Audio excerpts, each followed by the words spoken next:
This is Jessica Michault from the International Herald Tribune, and I'm here at Basel Watch Fair at the Zenith stand, speaking to the President, CEO, and Creative Director, Thierry Nataf. Tell me about your latest collection. What's going on here at Zenith? This year, 2008, will be a hot year, I believe. Zenith, the company, it was created in 1865, so more than 143 years ago, and we have that incredible passion about mechanical watch. We were called the king of the chrono in the 30s, and through the centuries we have always made incredible watches. This year, as a creative director, but also as the businessman of this company in a way, I said to myself it will be very interesting to push at the same time the two legs of the company, the two pillars.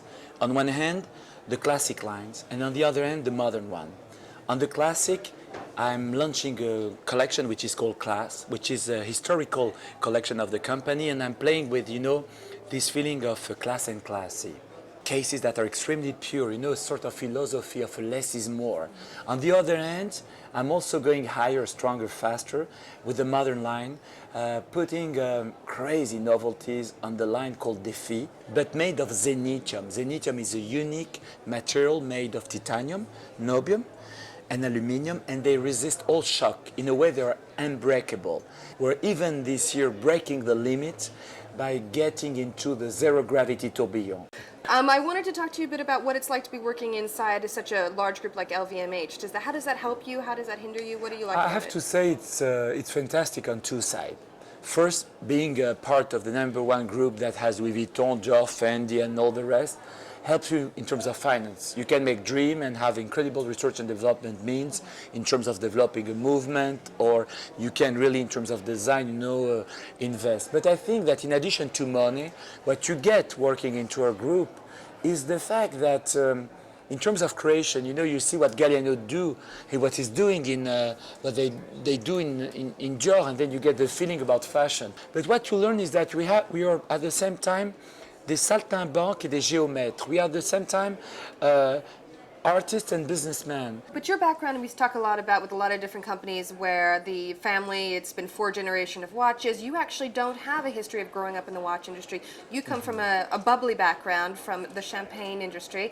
Can you tell me, when you started in watches, what was exciting to you? What inspired you? What did you want to do first when you arrived here at Zenith? It's true that your past nourishes you. If you look quickly to my background, I did several years in fashion.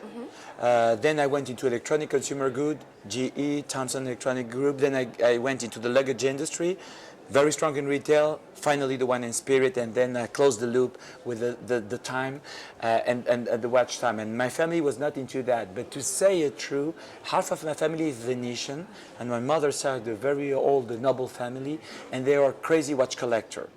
So I have it in my blood from the beginning. In addition, to make my father happy, I did my MBA, PhD, and so on, but I'm also an engineer. And so I know how it works. You really woke up the women's market because you were putting in complications when most of the people were still looking at quartz watches. Yeah. So I'm seeing much more complications than other houses. You sort of started the trend. I did it. Why women's? Do you think they're ready for complications then? From our minute second to chrono to even, I was the first one to introduce tourbillon for the lady with the Starissime collection, which is really my haute couture, fusion of the diamond and the haute horlogerie, the high jewelry and the high watchmaking, and we did a very, very big business. And today in my collection, it's exactly the point. In my classic, I have fantastic watch, super, super classic for women, Chronomaster lady and class lady, and have fantastic one in more casual way with the Defy line, with Defy lady. And I'm happy to be a trendsetter. As a trendsetter, so what do you see as the future? You're talking about back to the classic. We're hearing a lot about that, coming back to elegance and classic. What can we look to for the future? I feel that the market is really now 50-50. There is a tribute of people, and there is a tribute which is very towards the modern, with people that will love very strong watch, large face like I'm wearing here, with a lot of high technology, carbon injection, Zenithium.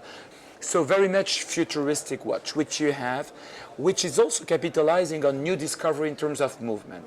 And you have on the other end this return to the classic, but let's not be wrong here.